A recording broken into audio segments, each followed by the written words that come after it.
job of a presenter, correspondent, or someone famous doing like a TED talk, that sort of thing, not someone like me. But I was thinking about my own career and the fact that I was a presenter many moons ago and also a reporter as well. So I thought it was quite interesting to be a producer and standing in front of you now. So these are my early years. I shouldn't really say this out loud in public, but it's a secret amongst us all. When I was young, I used to have a tape recorder and I used to do like fake news bulletins and like, radio packages. I think secretly I wanted to be an actress, but my parents were quite academic, that wasn't going to happen. So that's a picture of me as a teenager writing to my favourite newsreader. It's quite nerdy. That was Patrick, you were head at LBC. So when I was a teenager, I went into the LBC studios and had like a tour, which was quite exciting.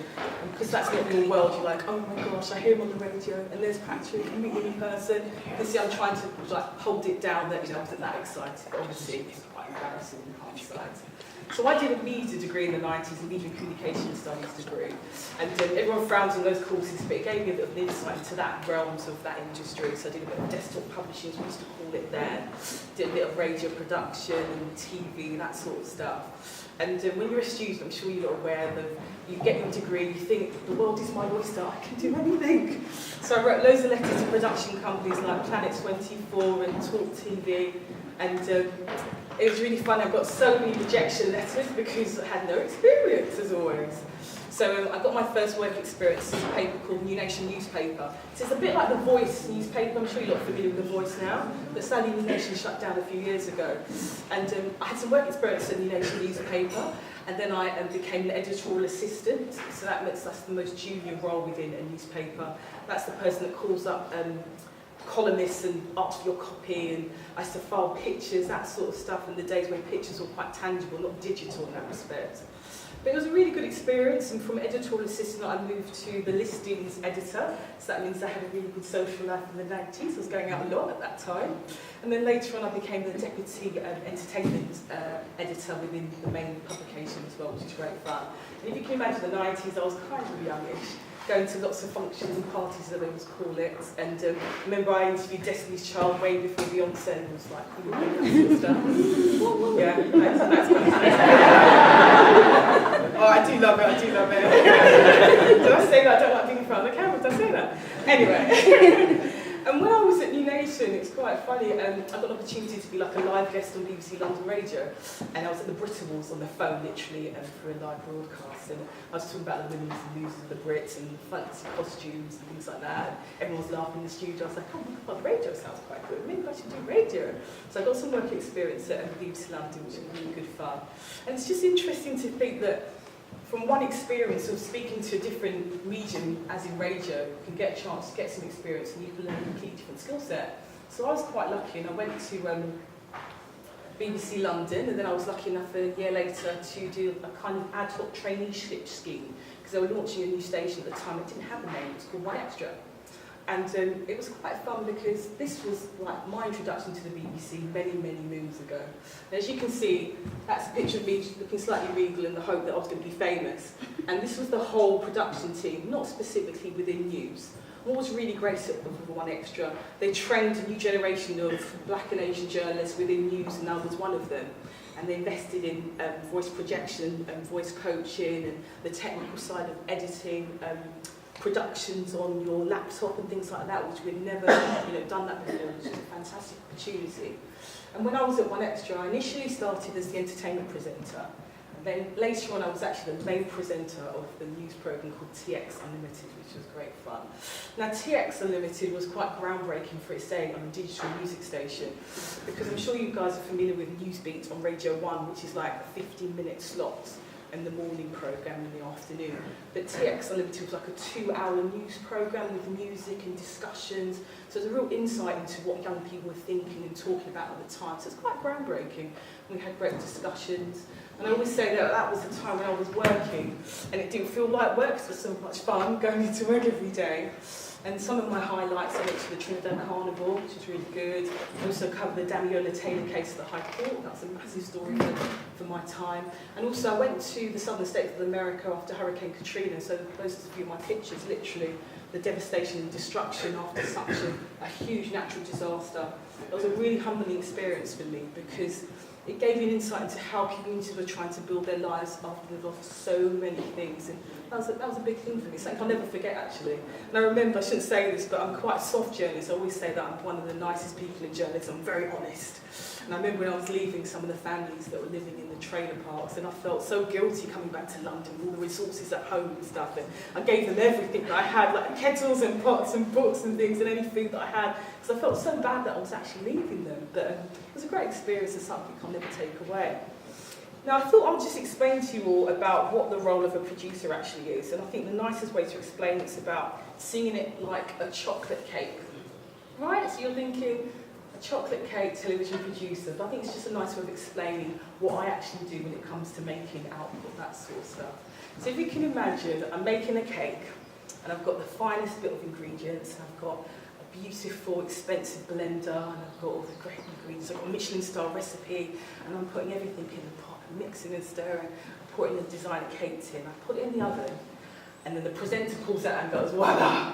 Yeah, so that's the role of how the presenter and producers work. I might do the dog work. And then the presenter's the one on screen talking about what they've done and what they've achieved, and it's funny. Obviously, I relate to, obviously being behind the scenes, but I'm proud of what I achieve in that respect. So when I moved from being in front of the microphone to being behind the scenes, I first joined 5 Live Breakfast. And it's so different when you're a producer comparison to being a presenter. It's all about your character and making people laugh and hard-hitting stories. But when I was at 5 Live as a producer, it's all about finding the best guests at the heart of the story. It means calling countless people to find out who's the best person, be an expert or someone with the personal experience. I remember when I was at 5 Live, I got Madeleine McCann's grandmother on the phone from Scotland the day after she went missing, so that was a massive fix at the time. And also, this is the era, like in 2004-05, where there wasn't really about Facebook and Google and Instagram to find people. You'd literally phone bash and call 192. Remember 192 back in the day? Yeah. And you'd actually say to the person on the phone, I've got a full name, a location. In theory, you might get a landline number, but obviously you didn't really. But 5 Live was a good experience in producing. And this is one of my highlights when I was there. I went on, spent the night on HMS Art Royal, which is a live broadcast, and that's a few pictures of me in my Top Gun outfit with the pilot there. That's me on the helicopter. Obviously, certain things you've got to pretend you're like the can-do producer. Of course I'm not scared of heights. Of course I'll go in a helicopter. But you can see I'm not looking happy in any way. That was a really good highlight for me, which I really enjoyed. And then this is the strangest thing that I always laugh about. I spent a few years at 5 Live Breakfast, so that means night shifts and long day shifts, and then I decided it was appropriate to join Breakfast TV, more breakfast, more night shifts, more long hours. But moving to television from radio is a completely different beast. It's a saying that if there are no pictures, you've got no story, and that's how the TV works on many aspects. But breakfast is a great foundation in making television packages that you see on the news bulletins, that sorts of things. And it's just interesting, the grammar of television. So you've got the correspondent that writes the script, and my role as a producer is to find the pictures, have graphics to enhance the stories, that sort of thing, which is quite exciting. And that's me with Carol Kirkwood there, our lovely Weather Girl at Breakfast. Sigourney Weaver, I produced one of the items. That's the main team that I worked with at Breakfast till about 2005, actually. And what's interesting about when you're producing on location with like the weather, you try to create silence. And you're like, what do you mean by that? So in a controlled environment like a studio, you have like a mics on, everyone gets quiet. But I remember doing an outside broadcast with Carol at the Chelsea Flower Show. So Carol's doing the weather and talking, and then obviously a dust truck is reversing, so there's a noise, and I'm like, no, we're live on air. But it makes me laugh, because I try to control things, but helicopters are obviously out of my control, but I try my best on many occasions. And I was quite lucky enough, when I was at Breakfast, I spent like a year and a half before I left as a political producer. I worked in Westminster at Millbank, and all the politicians after PMQs would come over and I'd interview them. And as a producer, you never hear me or see me, you just might see a bit of the interview that I've done in a clip that appears in a package with one of the correspondents in Salford where they're based.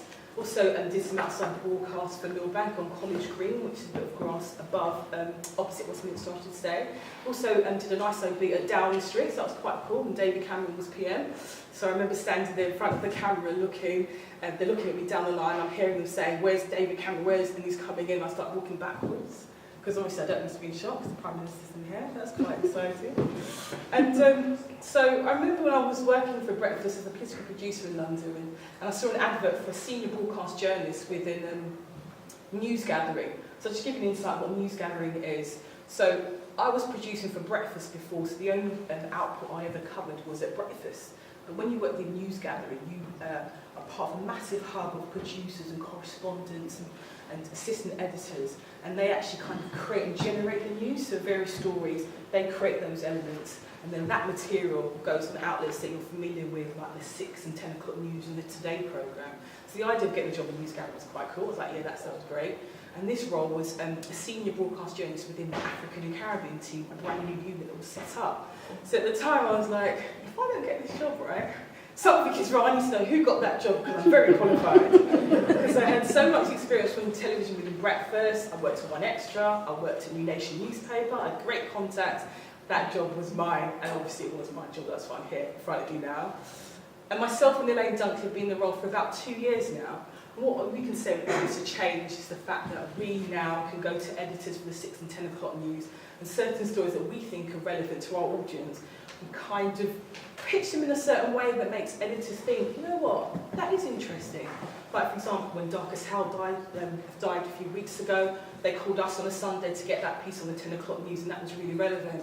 I remember I was at dinner, well, I shouldn't even say this, I was at dinner on a Sunday afternoon when he died, and I'm getting phone calls, and then I started phone bashing Linton Crazy Johnson, he was having his dinner, and I was like, Linton, you've got to go to the MBH, New Broadcasting House, we need a clip for Darkest Hell to mark his passing. It was really good, and he came, and the piece was on the 10 o'clock news.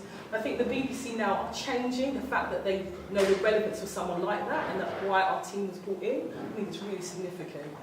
And it's just interesting, that's a statue of the Mary C. Cole miniature, just because we did a piece before it was unveiled last year, that's Professor's there. And Elaine and I also were covering the Leicester, because what they like about our team is, well, we're quite inclusive. So the big thing about Leicester winning the FA Cup last year was the fact that Leicester's a very mixed community. And there's lots of Asian football fans, lots of African and Caribbean football fans, as well as English football fans. But within our team, everyone that loves football was in our piece, and that was very relevant. Now, one of the highlights of my career so far at the BBC within my little team is we had an interview with the Prime Minister of Jamaica, that's Andrew Holness there with Elaine, that nice picture in his office. Now, as a producer, there's a saying that you can get the poison chalice on the day shift. It means that when the editor of the day says to you, Anthea, can you get me this guest? And you're sat there thinking, no, I can't get you this guest. I remember years ago when Mrs. Thatcher died, I was on the day shift, and the editor looked to me and he said, oh, Mrs. Thatcher's died, Anthea, can you put a bid in for Carol Thatcher? That's, you know, Mrs. Thatcher's daughter, her mother's just died. I was thinking, it's not going to happen. But obviously I put the call in anyway. But in relation to Andrew Holness, what I'm explaining about the whole poison chalice and moon on the sick element as a producer, is the fact that I got an email last year from one of the editors at the 6 and 10 o'clock news, and they were saying that the BBC's got a series to mark the Queen's 90th birthday, and do I have any contacts with the Jamaican Prime Minister? So I was like, oh yeah, Jamaican Prime Minister? All right, yeah, I'll give it a go, you never know. So I called the Jamaican Prime Minister's office, got a nice person on the end of the phone, and I sent an email, oh, the BBC are really keen to speak to you, we're doing a piece on the Queen turning 90, and touching base with all Commonwealth countries. So I went to bed, woke up in the morning, looked at my phone, because I always do that first thing, which is a shame but true, and I got a reply that said, oh yeah, I'd be delighted to speak to the BBC. I was like, wow, going to Jamaica. So we spent 8 days in Jamaica, amazing. 8 days in Jamaica. It's a serious side of the fact that, what did Jamaicans think of the Queen? And that's an interesting element to the piece. And the fact that in 2016, the BBC were happy to invest in us going to Jamaica to find Caribbean news about the Queen, so that things are changing, which is great. So this is I'm going to show you the piece that we produced. I'm pretty proud of it. And obviously I went to Jamaica for 8 days, which is great. So here's my piece.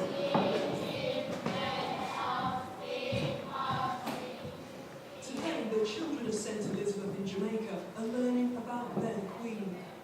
Can we identify this person? But this could soon become a history lesson as Jamaica plans to cut links with the monarchy. The people of Jamaica know the question about that. The newly elected Prime Minister believes it's time to break from a constitution born out of the colonial past. Jamaicans have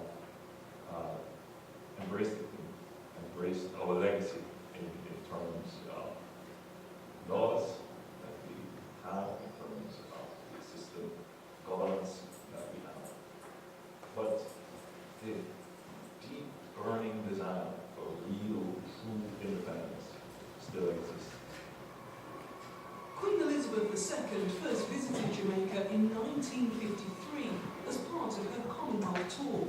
By 1962, the island had gained independence.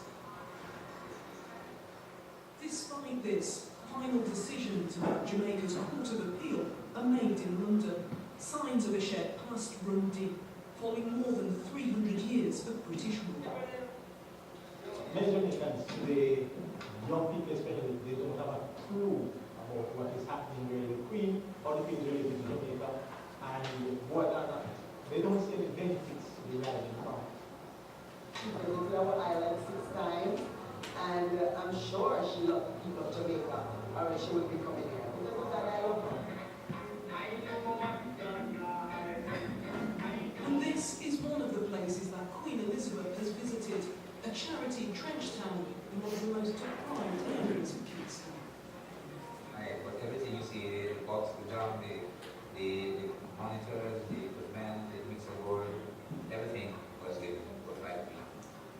It's not this, I can't really describe it. It's like a dream come true, you get me? And I'm still looking forward to see people on Trench Out or benefiting out of this and end up over the world. How old is the Queen? Am I able to... As the Queen turns 90, Jamaica is keen to answer questions about true independence and identity, and whether the North seal of approval is still needed. Elaine Dunkley, BBC News.